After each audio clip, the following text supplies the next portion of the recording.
Hi, this is Susan from Chenille Design Studio, and today I'm going to share with you how to read the knitting instructions from a Garment Designer pattern.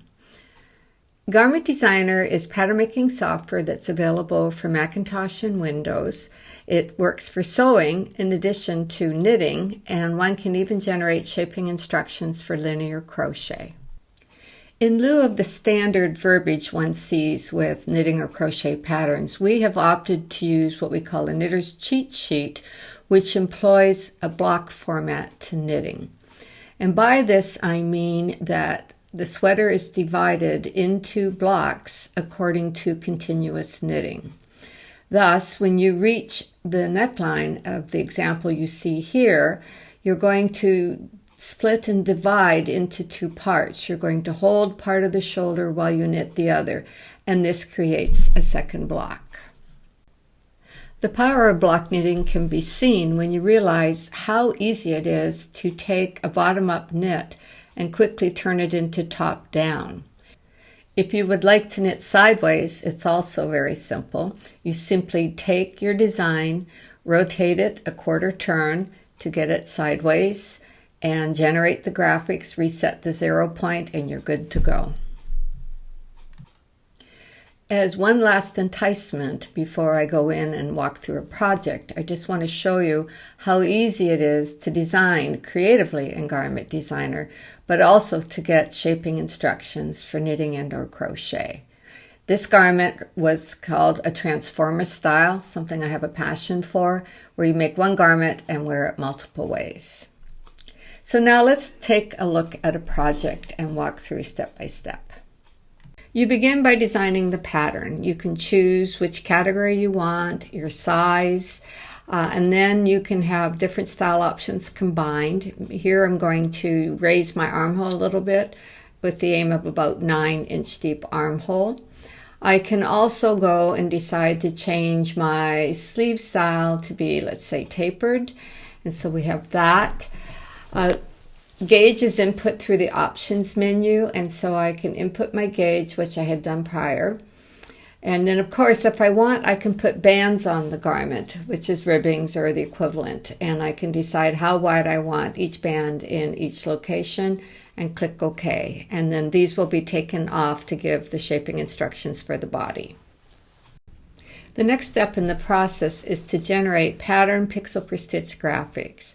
And so the software will take the dimensions of your garment times your gauge and give you a pixel per stitch graphic.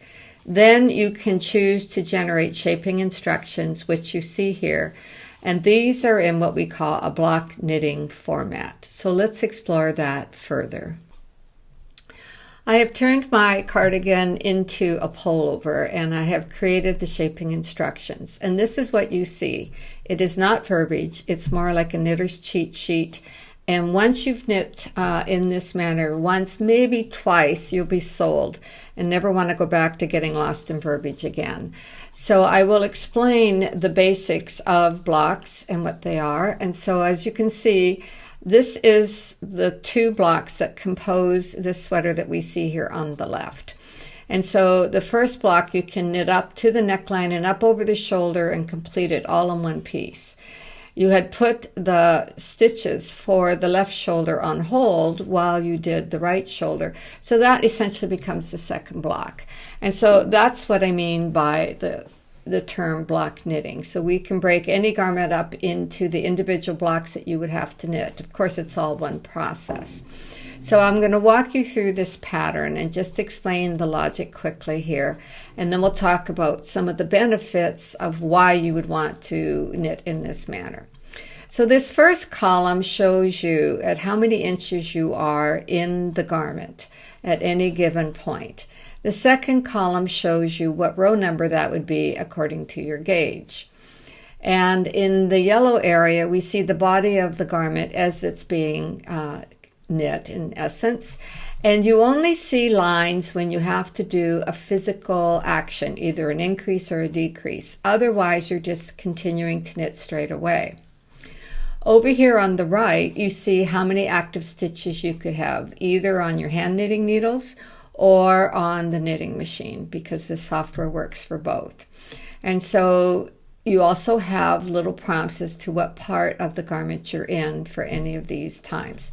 So let's just walk through this one very quickly. I'm going to cast on 62 stitches on row 1, and then I'm going to knit for 44 rows or to 10 3/4 inches. Hand knitters tend to use the inches. Machine knitters tend to rely on rows. And so I will knit to 10 3/4 inches, or row 44 if I was on a knitting machine. And then I'm at the point of the bottom of the armhole. And so I'm going to subtract 6 from the left because I'm right here. Okay. And then on the next row, I'm going to bind off 6 on the right because I'm right there. And then I will continue. I usually jump into row counts at this point, regardless of whether I'm hand or machine knitting.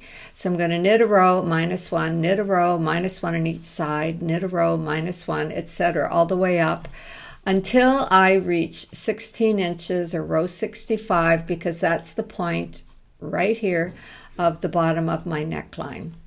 And then I will put 16 stitches, the ones coming up over the left shoulder, on hold. And I can either bind off or hold the center 4 stitches. And then I will proceed to work up through my garment on the right shoulder as we're looking at it, following the shaping through the neckline, which is the shaping here, and the armhole, moving into shoulder seam, which is the shaping here. So I just keep following the row counts in this case. And my rule is when I hit the row count, I perform the action. And so at the end, I will have 3 stitches to bind off when I'm done with my right shoulder. Then I come back and pick up those 16 stitches right here and proceed to repeat the action on the left. Again, ending with 3 stitches, which I'll bind off for the finish of my shoulder. If you are a machine knitter, you can go into the knit options and choose to see the needle numbers, and then you will see the edge needles for your knitting machine. And I'll just turn those off temporarily just because it gets busy with them, but it's really handy if you are machine knitting. Okay, so that's one thing. And then the other is over here, you are always seeing how many stitches should be on the needle or active on your knitting machine. And so if I've been starting to perform decreases, as you're seeing along here, I can always come over to the side and see how many stitches should be active. So what happens if you put your knitting down for a week and then you come back and you can't remember where you are? It's not a problem. All you need to do is count how many active stitches you have either on your needles or on the machine, and then find that number over here and then come across and just confirm it with the proper height. And it's very easy to see where you left off. I tend to sit there with a pencil and put little check marks, by the rows or however I want to do it to remind myself where it is. But half the time I forget, but it's not a problem. I just count how many stitches are active and I can figure out where I am at any given time. I have just a couple other things I want to share. So I'm back to my pattern here, and I'm going to go ahead again and just generate the pixel per stitch and get that up here so you can see. So every pixel represents 1 stitch in the software. And this graphic can actually be copied to the clipboard and pasted into our other program, Stitch Painter, which is a grid-based program for designing imagery like needlepoint, knitwear, etc. And you can then design on that. So that's one thing. I'm actually going to take a quick moment and show you the full process of that. So I have my image on the clipboard and I'm now in Stitch Painter, which is a grid-based program for doing design. And so to bring my graphic in here stitch for stitch so that I could design the imagery that I want to create, I'm just going to select the upper left stitch, and I'm going to choose whatever color I want the garment to be when it comes in, and I'm going to choose Paste Special. And then every pixel / stitch will come into 1 grid space here. So I'm going to resize the document to be the size of the selection, and I'm going to tell it to do a monochrome mode. And so now every stitch from that original design exists here in the software. And I'll just click on the pencil tool to finalize that. And if I want, I could take the dropper tool and click on the white and turn off, do no grid, so I can see all the shaping, and then my garment is available stitch for stitch for me to design upon simply by picking colors and picking graphics or drawing in repeat or anything else that I would like to do, to create a design.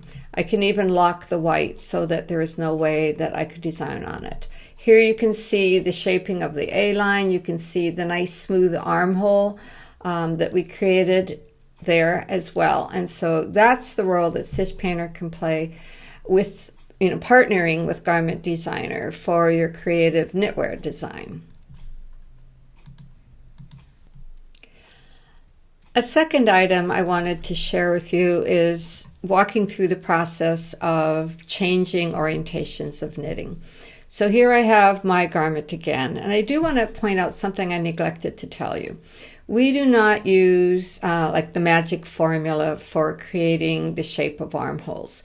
Since Garment Designer is going to give you row by row information on how to knit the garment, we can have you build the most beautiful rounded curved armholes. There is no need to break an armhole into a series of slopes. And so you can do a dressmaker's armhole with your knitting, and there is nothing better than that. Okay, so now we want to take this garment here. I'm going to go ahead and generate the pattern pixel per stitch again. I'm going to click on the front, and I'm going to generate the shaping instructions just for the front. And so here you have it. There you go. And so you can see I'm starting on row 1 with 64 stitches. But now let's say I want to knit this top down. So all you need to do is click on this, and I'm using a keyboard shortcut, pressing Y, and it's warning me that I've changed the orientation. It's reminding me I need to change a 0 point, because at this stage it's having me start the knitting on row 82, which doesn't make sense. So I'm going to come back here, and I'm going to lose my little 2 documents there for the moment, and I'm going to display and turn on row counts. So this is counts, and now it's giving me the row counts for all these key points. So I'll go back and get my graphic and get the shaping, and you can see I'm still on row 82. So how you reset the 0 point is you look at the row counts, and since I want to knit this top down, I'm actually need to start on row 0 at the top. So I'm just going to click on the number 83, and it becomes 0. And so now 83 is at the bottom. And so once again, the windows always go behind here. Can I get to it easily? Shaping instructions. So now you can see that I am starting with row 0 at the bottom. And in this case, I'm going to be knitting up one shoulder partway until I hit the neckline, casting on 3 and knitting, and here's all the increasing for the neckline because I'm coming down here. Okay, and then I'll put those stitches on hold. I'll have 14 stitches, and I'm coming back here and starting again and continuing, and then I'll add 5 in the middle, and then I will pick up the 14 stitches, at which point I will have 36 stitches, and I will continue to knit down to the hem of the garment.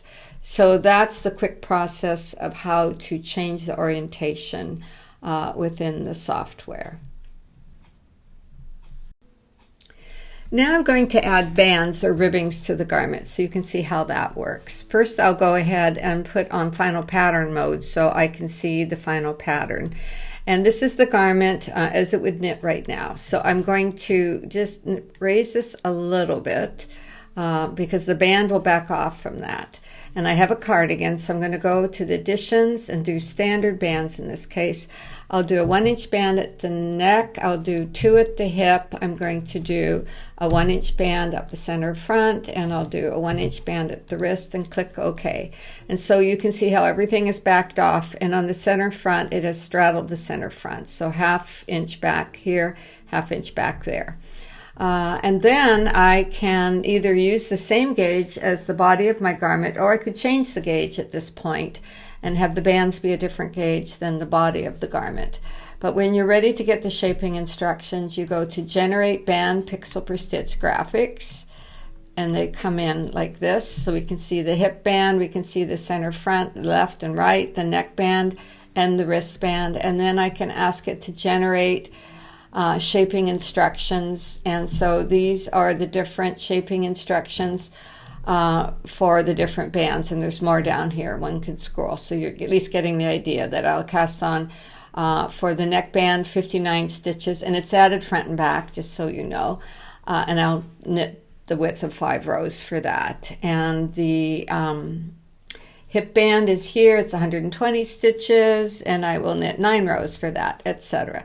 So that gives you an idea of how bands work. Garment Designer can help you determine how much yarn you may need for a project. So the steps are pretty simple. First, you measure off a specific length of yarn in yards or meters. Then you knit a sample with that using the stitch pattern and the same needles, etc. Then you count how many stitches that length of yarn created for you. And then you go into the options menu to the yarn calculations and input the information. And I like to both weigh it and measure the length, so it gives me a cross check. Then, when you request the yarn calculations, you get detailed information piece by piece. So here you can see on the front, I am going to have 2,939 stitches, and I will need 91 7/8 yards of my yarn to knit that piece. It's really great, but always allow a little extra just because of tension for your measuring and tension putting on the skein or on the cone. Okay, we're getting ready to wrap up here. So let's just review some of the beauty of block knitting. You can start with an inspiration.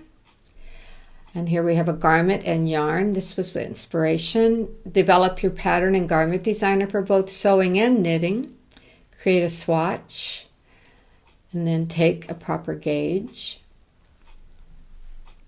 Then get your shaping instructions. Commence to knit, casting on, following the instructions. Shaping as shown in the instructions, shaping further in the neckline areas. You can even print the pattern and use it to block or to confirm shaping. And in the end, you have a finished garment. And in this case, the garment was both sewn for the skirt, hand knit on the front, machine knit on the back, and crocheted trimmed. So to end, let's do a quick recap of the benefits of the block knitting approach with Garment Designer. Garment Designer is flexible in design, and because of the manner of which we approach the block knitting, you can design anything and get shaping instructions. Your instructions are presented in a simple manner. No more will you get lost in a body of text.